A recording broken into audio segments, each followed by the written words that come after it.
going on? It's your boy Cuban Mic. Listen to 102.9 Tape Deck. And tonight I got a guest in the building. First time ever meeting the brother. He got a lot going on. Before I even give this man an introduction, I got to give a shout out to Rob for making this happen. You know, he talked very, very highly about yourself before we get this happen. We're talking months, so this is pretty much months in the making. My guy, from the way, you know, we had conversation, I'm looking at real like a strong community leader here, man. He's about his community, he's about his people, and he's just about bringing positive energy. He got a lot going on. You know, I could say right now he's a man with many hats. We're about to see what he's about. Once again, I want to give a shout out to Rob for making this happen.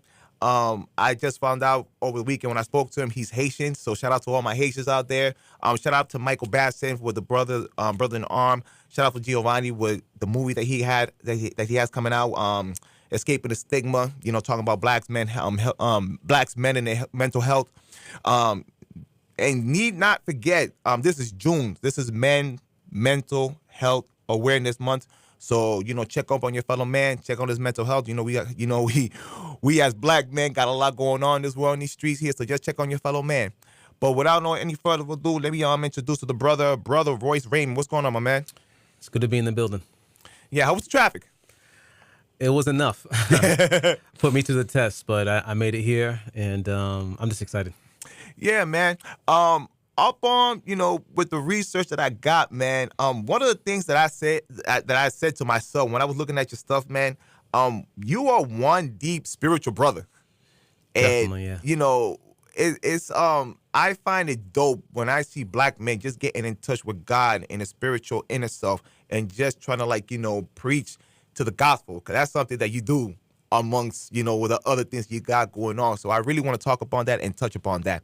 But just to get an introduction, man, who is Brother Royce Raymond? What's he about?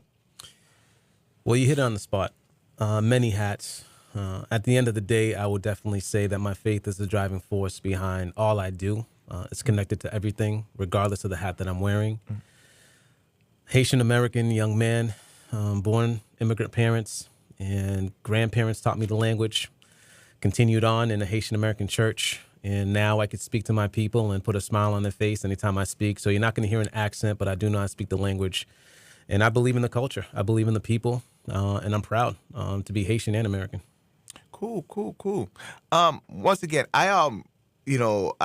you might hear Rob's name coming a couple of times here during this conversation. Yep. So I want to know, how did that introduction be? Because if it's the way I think you guys met, I mean, we're going to go deep in this department. So how did that two interactions end up coming across? Well, we met, once again, you know, the faith piece had a factor with that. I'm always doing a different project. That particular project that brought us together was a project I was running called Project Unity. While I was at Emerson College, I was putting together a showcase of opportunities for clergy to unite in our communities.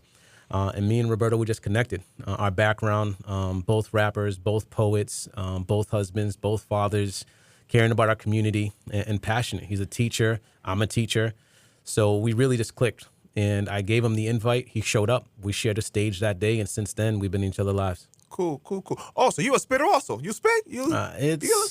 I'm looking for a reason to come out of retirement, so don't test me. All right, man. Look, you could have gave me something. Could have played some of the tape deck for y'all, man. Come All on. right. Next time, you got to give me something, Another reason for me to come back. Yeah, man. You could come through and do a little spot, hit us with a little freestyle, or, you know, hit the mic and hit one of your shows, one of your songs, man. All right. Yeah, man. That's what we do here in the tape deck. Definitely. We could do that. Yeah. But, yeah, man, with that being said, too, man, I also see this card here that I just got out of you right now, man. So I see, you know, faith, family, finance, first responders, motivation, marriage, military, and life lesson. You did military also? Yes. I'm retired First Lieutenant, Army National Guard, chaplain. Oh, thank you for your service. Yeah. So, faith. Yes. How close are you? You know, what was the thing that got you, you know, and more in touch with God? Long story short, it's a long story. Future book. I mean, I found God in L.A. Yay. I would definitely say that my mom was a great example. A woman of faith. She brought me even when I didn't want to go, and introduced me to at least the day-to-day aspect of worshiping in home and going to church on Sunday. But I didn't have a personal relationship with him. It wasn't until I went chasing the dream. Okay. had a few bucks, convinced my parents to let me go, and I sent my car out there, and I moved to LA for a year, and it got real quick. Living out my car, not much left, and me and God got real close. Amen. Amen to that. Family, we're living in very interesting times right now that, um, I'll say this because I'm in an organization where we deal with men, and Yeah. we have to deal with men and the things that men has to go through in this world, Definitely. whether it's, family stuff, work wise, the court system, Yep. just a lot going on. You just said, as your brief introduction, that you're married. So how Yeah. strong and important is to have a family, nuclear family, as a black man? It's it's non-negotiable. I mean, spiritually and just looking at the society format, without a healthy family, the whole community crumbles. And it's essential that the male knows their role, which is why mentorship's huge. There's another aspect to this, Yeah. and my experience also with corrections. I do have a background in law enforcement as well, which is why the first responders on that. I've seen what happens when a man's removed from the home. I've seen what happens when young men are trying to figure themselves out without an example. I've seen what happens when women got to step up and play multiple roles, wear many hats. It wasn't the original design. It wasn't the original design by God. It wasn't the original design for society. And the challenges that are facing the male right now, it's unprecedented. Yeah. I mean, it's so hard emotionally, psychologically, spiritually, financially, for a man to really find his identity right now, and it's affecting the whole home. Yeah. You ain't lying about that, man. Finance. Yep. I'll be honest with you. My financial department is kind of like struggling right now, so maybe after this, you and I can have a conversation on that because I'm still working on mine. But Definitely, I can help you with that. no problem. So, is that something you do also involving like helping, other people that's Yes, financially yes. struggling, i.e., credit card issues or, people that have been bankrupt? Well, definitely. You have an expertise, I would assume, or just a little bit of a knowledge you can share with people with that? Well, before it was just knowledge, Okay. personal knowledge. Yeah. I've been doing marital counseling and premarital counseling forever. Hmm. A lot of times I have to discuss finances with couples who are about to get married or couples who are married because finances is one of the reasons why people divorce and they separate. A lot of tension, a lot of conflict. So I usually outsource that. Yeah. About 2 years ago, I actually decided to franchise with a company called Primerica and build my own team. Part of that process was getting a license on how to protect a family properly and having access to financial information that can help a family from the bottom up, teach them how to manage their debt, teach them how to invest, teach the family how to manage things properly. That starts with budgeting, but also an honest conversation. You're the most valuable asset you have. Are you properly protected? And are you making sure that what's coming in is building your family legacy? That's what I'm about. And finances is part of your legacy. Cool. First responder. You work for the law back in the day? Still do. Still do. Okay. All Yeah. right. So the sheriff's department, I've been working in the criminal system since 2005. Actually, my first job out of college. Okay. I had my brother Giovanni. He's up and coming director, Uh-huh. Haitian brother I just mentioned a couple of seconds Yes, ago. yes. And he talked about in the movie, I recommend it's a great 20-30 minute flick. It just talked about black men and the issue they go through in America. Uh-huh. But he had a scene there that he had where a guy tells a story where he had to deal with the law. Yes. As you know, it's no secret, it's a very complicated relationship with the cops and with people of color. Yes. You had any, is this one of those things that you get looked down upon because it's like why you want to work for the man? Or is it one of those things that they respect what you do and they realize you're trying to do a positive thing for the community? Well, I was in uniform first. Yeah. But because I went to seminary, eventually the department transferred me to religious services because that made the most sense for me. Mm-hmm. So I've been doing religious services in everything I do. Yeah. So when I was in the military chaplain. Mm-hmm. In the prison chaplain. So I found a way to incorporate my faith, like I said, in everything that I do. But at the heart of corrections, I believe addressing all those issues I told you that men are facing, but also getting to them while they're in that position is critical because there's a lot of negativity. Mm-hmm. A lot of people don't know what it's like to be locked up. A lot of people don't know what they go through. And to have people on the inside who care about you as a person and making sure you don't come back into this place again. I mean, I've touched so many lives because of it. And as far as the tension goes, I can tell you right now, because I've seen it, it's about respect. Mm-hmm. There's a lack of respect that triggers that response. I've seen it day in, day out. Men in uniform, regardless of race. If they treat a man like a man, you're going to get that respect back. But like I heard in my training, if a man's only got his dignity left, he'll fight to death for it. So when they feel like that's challenged, that's when we get a lot of this tension that's coming up. But it's real. And anybody who says it isn't, they're not really trying to see the root causes and try to take care of it and address it, which I'm willing to take a look at. Yeah. Okay. All right. Bet. Marriage. How long has it been your matrimony, and what's the secret? The secret. We've been married over 12 years now. Congratulations. Thank you. Thank you. My wife and I'd say friendship. We're friends. We were friends before we got married. We tell each other everything, and we're partners in life. I was telling her on my ride here, you're my co-CEO. I need you beside me. I need you like me, and I got to push you the same way you push me. And as long as we do that, then our enterprise, our kingdom, our legacy will thrive. But I told her on the way here, I need you with me 100%. Dope. And like I said, let me get this card again. I'm sorry.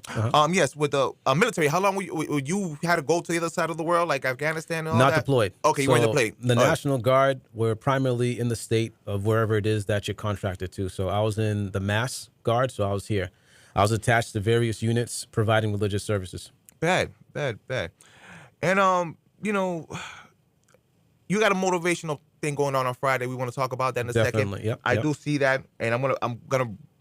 Oh, okay. The thing with the tape deck, I'm really all over the place. That's I could all be right. organized. So I told you, I'm quick with it. You just let cool, me know. Cool. Bet. So with motivation, you got the event coming up on Friday, but basically with motivation, what motivates you, and what motivates you to lead to motivate other people to give a positive reinforcement?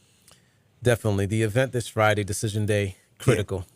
All my motivational talks have all been targeted. What inspires me is what I hope inspires other people, so I put it out there. I said it a few times already, is legacy. I believe legacy is the driving force. If we're not building something that's going to last, if we're not building something that's impacting generations, this is our time, and we've got to be mindful of that. I'm so mindful of time that it can make somebody else mindful of time. It gets contagious. I've got a sense of urgency. My mom always used to say this, you're always ready. You're always thinking, you're always writing, you're always planning. I said, Mom, I just feel like the clock's ticking. Yeah. And I've got that. Not a lot of people have that. So the more time you spend with me, the more you're going to feel like, is there something I should be doing right now? Yeah. And together we can figure that out. But motivation's the key. And motivation's how it starts. Inspiration's how it continues. And then we got to make decisions and have discipline to put those into effect. And my job is to help people get from point A to point B. Bet. I want to go back. With the correctional, you work at a correctional facility thing. Yes, sir. Is it one of those things, like, how can I word this in a way we can all understand it? Mm-hmm. Do the brothers you deal with over there, is it a situation where at the end you try to give them some kind of like positivity to, like, try to do better and try to get yourself, like, prepared for society? Yes. There are more programs now than ever that are designing to help men do that, at least on this coast. I can't speak for all facilities. Yeah. But ours, we're more advanced than most locations. And we make sure that the guys not only have reentry support, but reentry plans. And we do our best to equip them not to come back. Now, at the end of the day, I've heard people say, I'm never coming back. They come back. What makes somebody not come back? Once again, the talk this Friday, decisions. Once you've made up your mind and you truly do that, and you've got the support, you've got the things in place, it's very hard to get somebody back in there. Dope. I keep hearing this mixed answer when people ask this question with jail. Is it really considered a rehabilitation kind of place, or is it just a place that you just get treated like an animal? Once again, it depends. All right. There was a time when most facilities were looking at it more punitive, right? It's a punishment place. But now we're starting to see that people need help. Yeah. And the sheriffs that are serious about impacting these men so they don't come back, the sheriffs who are really about advancing in technology and different means for rehabilitation, those institutions, they're doing more help. The other places who are just locking people up and throwing away the key, the cycle's just going to continue that way. Dope. Well, okay, so I want to go back to two things right here because here's the thing. I like guns, but I don't have guns. Okay. So you did the law and you did the military thing. What the hell let you do this kind of thing? Because you come across as like a peaceful brother. but you're doing something that that where violence is involved. Yes. So what led you to do that? Because you see now you are a man of God, which Yes. promotes peace, but then you have to go to this other world where violence is involved. So what led you to go to that world when you got like this weird yin and yang kind of thing? Well, I got a few answers for that. Yeah. I am a man of peace. But there's a few quotes that say, just because we come in peace doesn't mean we're prepared for war, right? Yeah. It's the mentality that we have. We have to take a look back and see what society is presenting and how important it is for us to know how to move and how to address different places. Going into the military, I knew that I was going to be in an environment. But think about it this way. If all the people who are positive, or if all the people who seek peace, or all the people who choose love never enter into those rooms, never have a seat at that table, then it's going to get worse. And I knew going into it that there would be some training involved, but I also knew that I was going to become a chaplain, right? I also knew that there was going to be another opportunity here for me to be what the units call a moral compass. My job is to make sure that with those weapons, those men make the right choice, all chaplains. Yeah. But at the same time, violence, I don't want people to think because you're a person of faith that violence doesn't factor in, because from the Old Testament to the New, there's violence.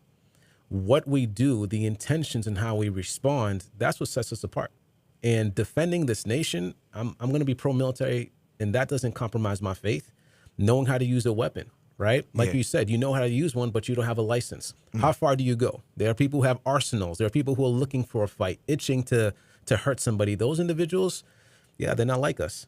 But to not know at all, I feel like that's a disservice. I feel like you should know what to do in a certain situation. I think defense is important. I think personal training is important. I think everybody should have some interaction with law enforcement and the military just for overall survival. But think about how society would be different, right? If we all knew the responsibilities it would take for us to defend our home. Now we're seeing what it looks like when there's a lack of that. Mm-hmm. Wow. Like I said, you got a lot of things going on. I guess one other question I want to ask you. Have you thought about being a therapist? Life coaching, man. Life coaching. That could be, it could be, that could be a calling too. Might get a call, but look, I need to talk to you, Doc, for a good $100 an hour. I get the calls. The calls, and I make time for the people who are serious. You'd be surprised. Yeah. And this is the thing. If I take your call, I'm looking for solutions. I want you to get results. Some people, they're not ready to do the work to get the results, right? So those individuals, I'm praying more for them. But there's other people who I'm praying and planning with because I think they're ready for the change. But yeah, I mean, life coaching, it's about using your life experiences as you journey with people. Right now, I'm what you guys got, right? I'm the spiritual guide for this season. And I'm going to make myself available for those who are ready to hear. I don't think someone has to burn to know fire is hot. But there are some people who still don't believe that. So they want to put their hands on that flame. If I told you it's hot, I've been burned. This is what you could do to avoid it. Now the choice is yours. But if I don't say anything and I just let everybody around me get burned by the fire, you sharing some of that responsibility. So I do believe, therapy, mental health, counseling, psychiatrists, anybody who can sort of help you sort of recalibrate, you should be open to, but not forgetting the primary role of your spiritual guide, right? Your pastor, the person who's helping you spiritually, because there are some things that you're struggling with. Only prayer and fasting can change. Bad. Ooh, that's a bar there, brother. Yo, I like that. Man. Yo, listen, man, it's your boy Cuban Mic. You listen to 102.9 Tape Deck, and I want to pump up some music right now. It's only fair that I put our brother Robert Herman on the playlist right here, man. We're gonna pump one of our brothers, Roberto Herman, with At Last, 102.9 Tape Deck. Let's rock it out, y'all. Bear with me. That's cold right there. Where you bring that beat in, I think we can agree it was worth the wait. And you are. My name is Mateo Guess. At last, y'all been waiting for props to last. I left that dude in the past, buried him with a shovel. Stuff he was in was troubling. What he was doing, hustling, he was smuggling, toe tagging, thugging and ragging, shooting up clubs for fun, catching bodies and then bragging. Now that old flirt was chasing tail lifted skirts, lying to his ex-wife in her face, but even worse, lying to himself. But I was so flawed, contemplating suicide, laid up in the front seat of my car, hitting shorties raw, treating shorties wrong. Got a daughter now, so I repent to all the ladies I saw the clown. Had a mask on like the Fugees. Had a mean streak in me, couldn't pack two leaves. I was too unruly, yet articulate on the loose leaf. Megatron transformation, interrupt the proof beat. At last got called and made a call back. Time to get that work, no time to fall back. Looking determined, purpose is what you call that. At last got called and made a call back. Call back, call back. At last got called and made a call back. Call back, call back. At last got called and made a call back. At last, y'all been waiting for the truth. Spitters move like still got something to prove. I'm a challenge to myself. Listen to these weak MCs, it makes me weak. Damage to my health, trying to kill diseases. It's easy, I got 100 reasons to unload like this is deer hunting season. Wait, I ain't mace flip-flopping with the faith. I was guilty but got acquitted like Cochran on the case. But Cochran's in the case. Now I don't know what happened on his day of judgment.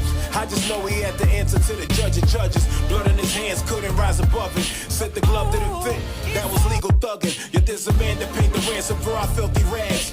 And saying I'm better, just saying I know the man who got wounds in his hands like he caught a couple slugs, laid down and resurrected that sacrificial love. What up? At last got called and made a call back.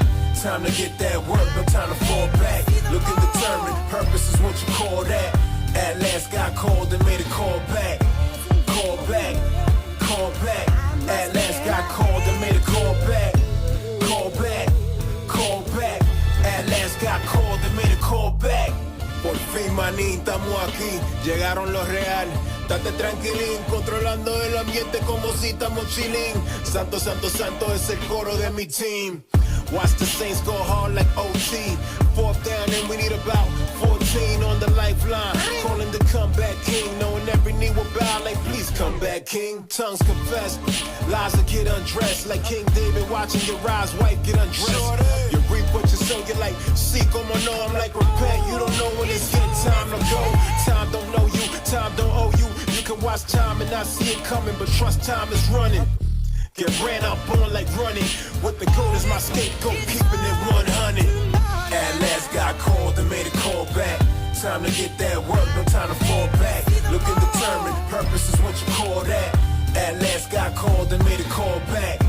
Call back, call back. At last got called and made a call back. Call back, call back. At last got called and made a call back.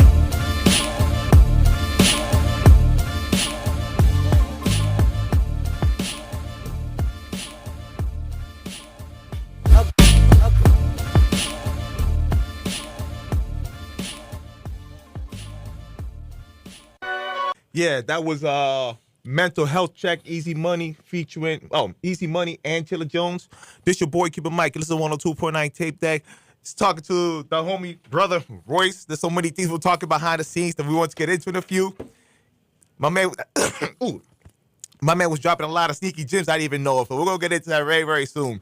But to continue on, up on the information, the conversation we had on Sunday. You're also a pastor, correct? Yes, sir. There's something I probably want you to do for me in the end that we talked about, so we're gonna get into that. But okay. What led you get into become a pastor and get into that spiritual side? Well, besides, your mom forced you to go to church back in the day, you didn't want to. I mean, that's part of the story. And probably Rob getting into it. I know somewhere around it, rapping. I didn't roll out of bed a bishop. I tell people that it wasn't the intention.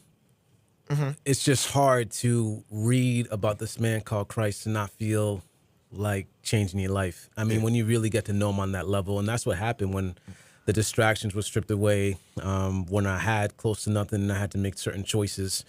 And I just saw the way he moved in the Gospels. Every time I tell the story, it's the same. I mean, I sat there under the streetlights flipping through the Gospels and the Bible and trying to get a sense of some type of direction. And every time I saw Jesus interact with somebody, I just felt like that's somebody who I want to know. That's somebody who I could follow. That's somebody who I could act like. So I just committed. Once my time was done in LA, a lot of chapters and drama later, I came back home on the plane ride back. I put my head against the window and just had a moment. And I made a promise to come back home, shut my mouth, sit down, go to church and really give this a chance, not show up because someone made me, not do it because I was forced to, but really be all in, full body, not dip my toe in it. And I began to see just conviction. I began to see opportunity. And before you know it, I was asked to pray. I was asked to speak. I was asked to read. And before long, I was in seminary. Ooh. So, what is one of the gratifications you got out of getting this, in touch on that part of the world? Honestly, it's choice, man. I believe now that I see things from this perspective, there are people who I know who are struggling who don't have to struggle the way they're struggling anymore. Knowing that alone, it charges me up. You've got more choices than you know. And I'm the choice, right? I present a choice. You can live your life how you've been living it, or you could take somebody who was a complete opposite of who he was and became the best version of himself because of the transforming power of the gospel. Those are the choices. But without choices, people feel like they're stuck. They feel like they've got to do what they used to do, which is why we need people who are real, who are authentic, who are willing to be an open book like me, because I present that choice. And when you present that choice, now it's in the person's hands. So it fires me up every time I meet somebody because I know I could change their lives. Dope. So, let's talk about the shirt. Yes, sir. The shirt right here that you're repping. Can we see what you're repping there for a second? What's Yeah. that representing right now? Reflections with Royce Raymond. Tell the people what's that about. That's a platform that is being built as we speak. Reflections have been the start, even before I was preaching, before I was a pastor. I was writing poetry. Poetry is actually what led to rap. Poems saved me. I remember being in school. Shout outs to my first teacher who didn't kick me out of class, Mark Zizis. Individuals who believed in me and gave me an opportunity to showcase my talents and gave me a challenge to write how I felt on a piece of paper. And I started winning writing competitions. I started taking first place, second place in poetry competitions. And it was a passion. That passion eventually got placed with music, and that's how the rapping started. But I've been reflecting. It's an outlet like nothing else. I mean, to be able to see how you feel, and I see words as puzzles, which is why writing's never been an issue for me. You know, if I have something I need to write, it becomes a task of putting together the best words, making it flow the best, and changing the person in life who's reading it. Dope, man. So I go to your Instagram and you got like this motivational thing that you do. Like, is it like an every Friday kind of thing, or it's just like when you feeling it at the moment that you just drop these little nugget gems Every for day, the- every yeah. day, every day, every day. The people who get it, they're part of my, what I call the text community. I started that during COVID. I send a message out every morning, Monday through Friday, 6:30 in the morning, Saturday and Sunday around 7 a.m. You're going to get a word of the day. I started that during the restrictions. People were struggling, reaching out. Because I'm not always accessible, I said, I can't call you, but I can send you a text when I start my day. I'm up at 5 a.m. I don't want to wake people up at 5 a.m. So that's the latest I could send it without interrupting my schedule. It's 6:30. I send that out. Now we're over 600 people who every morning receive the messages you're receiving there. Now, I don't always get an opportunity to post it, but the people who are part of my community, they get it from me directly to their phone via text. Dope. There's one that you put up that I was watching. It kind of stuck out. Can I read it for a second? Sure. All right. There was one that says reflection with Royce Raymond. There are two types of people who will tell you that you cannot make a difference in this world. Those who are afraid to try, and those who are afraid to succeed. Ray, I got his name. Ray Goforth, I think that's his name. Okay. Yep. That kind of resonated with me because I always tell the people that they don't want to do radio. And did you ever in your life, it was a me thing, but I got to ask people this too. I'll ask you this question. Did you ever have this thing that you want to try something, but it was like this weird fearness of either fearness of success, or you were afraid like, not to try at all? Yeah, fear is going to find you. Fear is going to find you.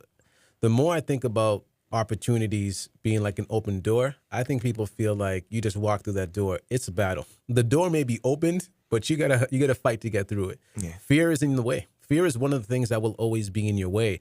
Even now, as I'm building this platform, as I'm preaching, as I'm teaching, as I'm expanding, there's moments of fear. And you've got to fight that, not just with faith, with confidence, but also choosing your thoughts very carefully. You do that, it's harder for fear, but there's always going to be a fear factor.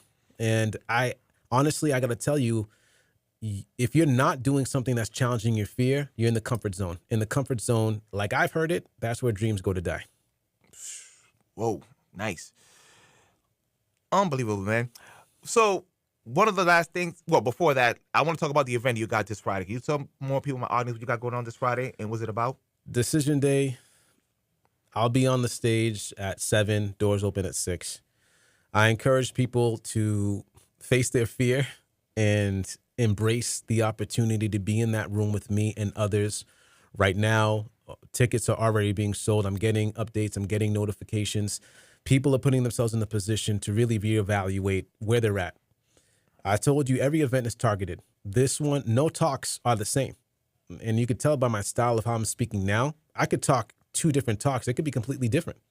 Now, the subject will be the same, but I say what comes to my mind. Yeah. And that means if you show up Friday, you're going to get it first. It may not be the same time, the same way next time I say it.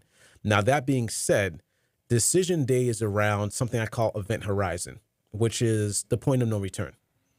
You look up the definition for event horizon, think about it like this. If you're trying to get to a destination and maybe you forgot something, you're going to look at 2 things. You're going to look at the time and you're going to look at your gas. Do you have enough time to go back and get what you forgot? Now, the next thing is, do you have enough gas to make it back and then go back to your destination? That's where we're at right now in the year. We're past halfway. There's not enough for you to go back and finish this year on time. There's not enough for you to be wasting time. You don't have the time and you don't have the gas to be wasting going back and forth. So I'm going to challenge the people to unpack their hardest decisions. Come be with me and see how I break down decisions and really change the trajectory of this year. Because if you don't, 2025 is going to be like 2024, 2023, 2022. And I'm trying to break that. I'm trying to help people really end this year better and on fire and just happier. And we do that when we achieve our goals. But I can tell you right now, there's some people in January, they came out with the list. It's June. Only a few things are checked off. That's not where we want to be in December. I feel like I'm one of those people right now, so I gotta work on that. You know what? I still got to December. I still got time. Now, how long you been doing this for with the Motivational talks? Yeah, how long has this been in the works for? This is going to be my 3rd talk. Yeah. And it all started because of a competition that I decided to face my fear and go into. It's called the Great American Speak Off. I was a finalist, made it to, I believe, 13 out of 25,000 plus speakers. We competed 1-minute rounds, 2-minute rounds, and then in person in Las Vegas. It was epic. It was exactly what I needed to see, that my words are not only needed, but they are absolutely essential to this generation. I was in the room with the best who made it that far. And not only did I hang with them, but I realized that the only thing I lacked was a machine behind me. And that machine is a platform. That machine is the people. And the factor that I have, the fact that a lot of the pastoral work that I do is behind the scenes. I'm not here to promote it. I'm not here to push that. I'm here to be confidential because I can help people, right? That was a factor for me when I was out there. I realized I've got to find a way to go public while still protecting the people that I help. That's where the talks come in. Because these talks I can have with them privately, one-on-one, like you said, a therapy session, right? A counseling session. Yeah. But that's helping one person. What about me talking to a room of people and helping 25, 50, 100? My mind starts seeing bigger. Now I'm coming for everybody. Maximum impact. Dope. Now, you've done a motivational speaker. You work with people in the correctional facility, and you've done the pastor. So that means you had to interact with a lot of people with different universe. It's so a lot of people. So many circles. It's so many circles. Yep. Is there anybody that stood out to you that when you gave out your powerful words that said, "Oh my God, I went through this and you helped me. Thank you." Is there anybody? No names or anything like that. If you want to say the name, but is anybody? No, out there? I'm considered a fortress. Is the new nickname I have. Lockbox. I mean, there are things. That's what I have to figure out what the hell that means. Got to go to the dictionary. Thanks, Royce. Thanks. That's a school word. If you come to me and you tell me this is between us, it's between us. Yeah. So, and the military trains on this too. If you're gonna be confidential, you gotta be confidential. What does that mean? So there's nothing that I have to say about a particular person other than the fact that in every circle I've been in, marriage, youth, adults, pastoral, ministry, military, law enforcement, just on the streets and people's lives, people who've been recommended to me, lives have been transformed. And these individuals, not only are they thankful, but they're impacting other people's lives too. And that's what I want, right? There are people who are receiving messages that I send at 6:30 in the morning. They're sharing that with other people. Yeah. So in fact, I'm reaching more than 600 people a day. I'm reaching at least a few thousand every single day because I'm faithful to the one. I'm faithful to that one person. And that's what I'm thinking about. I'm not thinking about everybody. I'm saying, is this word today going to reach one person? Because as long as I could reach one person once a day, I've done my job. Bad. You got a list here, man. It was 8 of them, and I mentioned 7 of them. There's one that I kind of like wanted to save the best for last, which is life lesson. Yeah. What is the last life lesson you're trying to give out to people, and what you hope they try to get out of it? I mean, life lessons, because of the reflections, because I'm always reflecting, so many things that come into my mind about life. And I was called an old soul since I started writing poetry. Teachers were just like, I mean, you're 13, you're in 6th grade, you're in 5th grade. Like, you're really advanced, the things that you're writing and the way that you're talking. So I was labeled an old soul since the beginning. Yeah. I have picked up some things. I pay attention and I listen. Like we talked about those circles. You can imagine for years I've been helping people. I've been listening to people. I've been counseling people. Those emotions and those thoughts, they stay with me. And those are lessons, like I told you earlier, that could help somebody else. Not touch that fire that will get them burned. Stay away from the stove, or learn how to navigate their lives in a better way. Those are life lessons, and they're random. Based on the topic, you don't know what I'll say. But I do know that life lessons are critical to people right now, and I've got to be available to share. So I'm an open book. My life is an open book. And if there's a life lesson that I'm learning now, I've got to teach it. There's another quote that says, what you learn late, teach it to them young. Right? So think about that. I'm not here to be better than anybody. I'm here to be my best self. I don't compete against anybody. I compete against who I used to be. And every day I choose to do the right thing, I'm better than who I used to be. But I also understand that there's some things that just come with time. So that means the best of me is yet to come, because there are some lessons that I can only learn with time. But for everything else I've learned, I'm ready to share it. That's something my grandpa used to tell me. Like, every day in life is you always learn something new. Every day in life is a life lesson.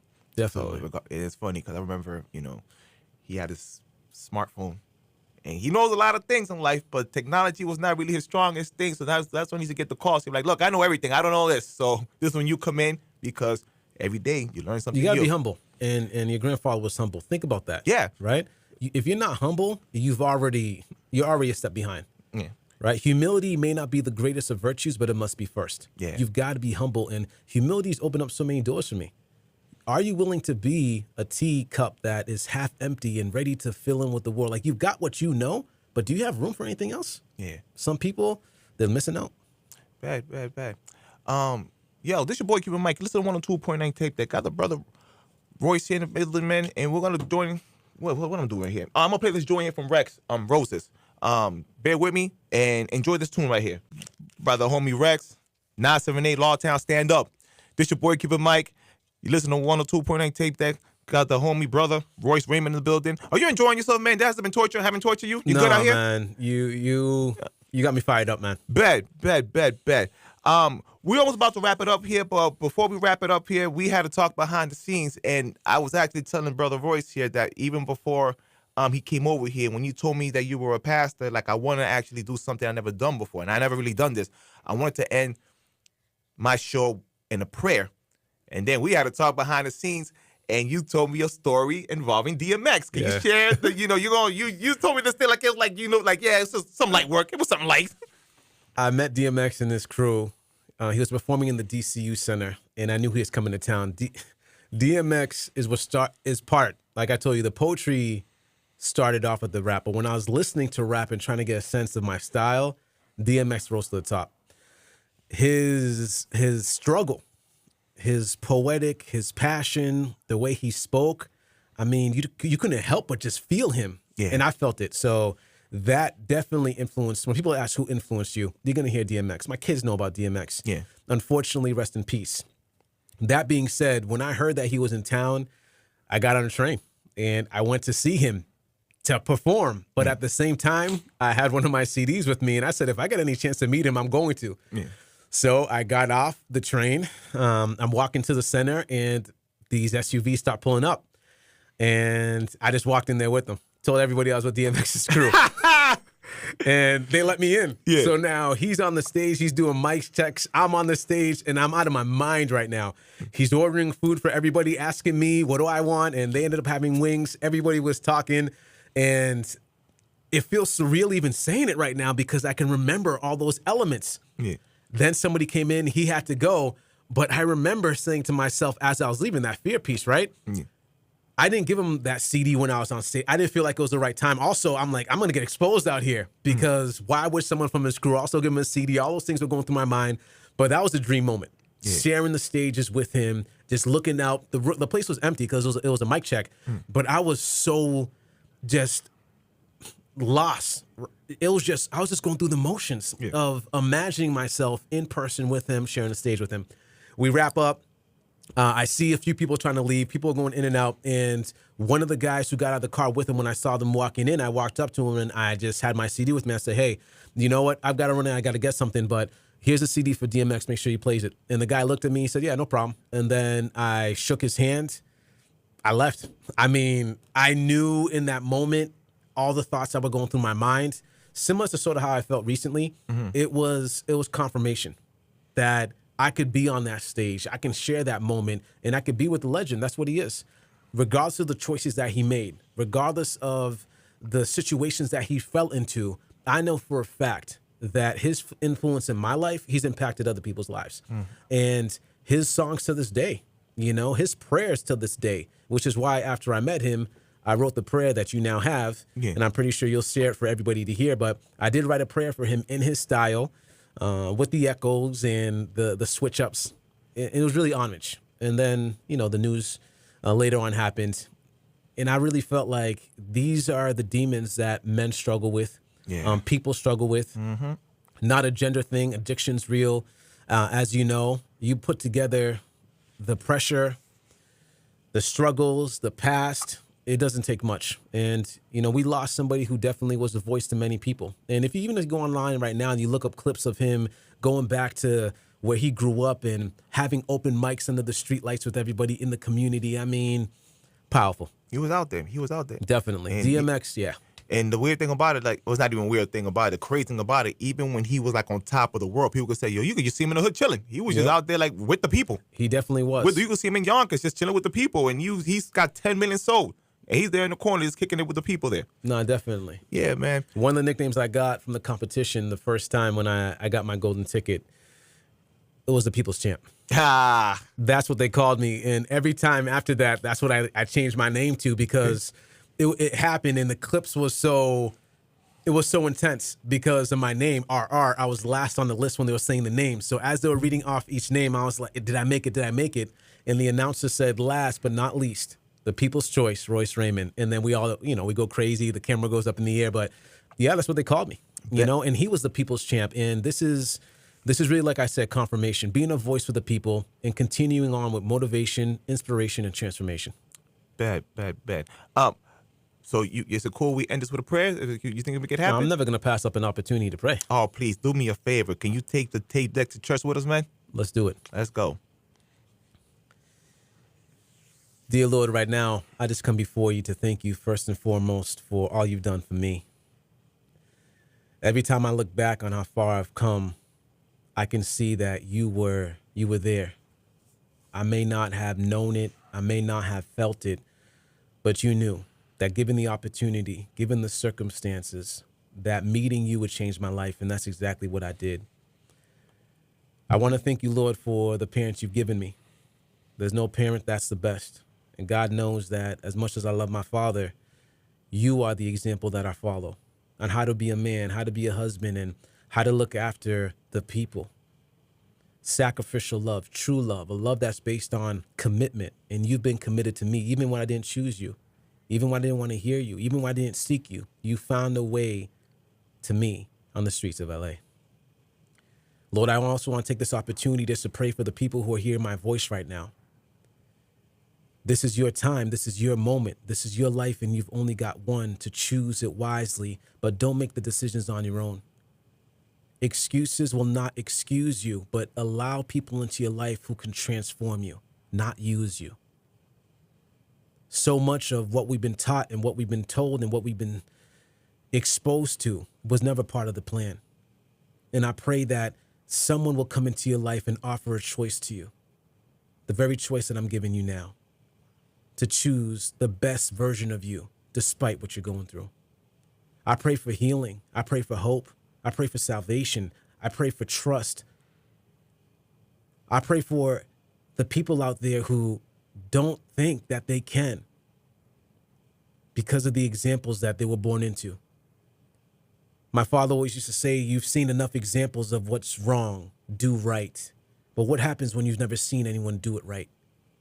So God, this is where I come to you and I ask you to send the mentors, send the mothers of faith, the fathers of faith, the uncles of faith, the aunts of faith, people who will embrace individuals into a family that they weren't born into, but a family that they chose and a family that chose them. And that's my church family. A family that doesn't care where you've been, but is more focused on where you're going. Lord, I ask right now in this community that I'm in, that my very presence here will be a sign of hope.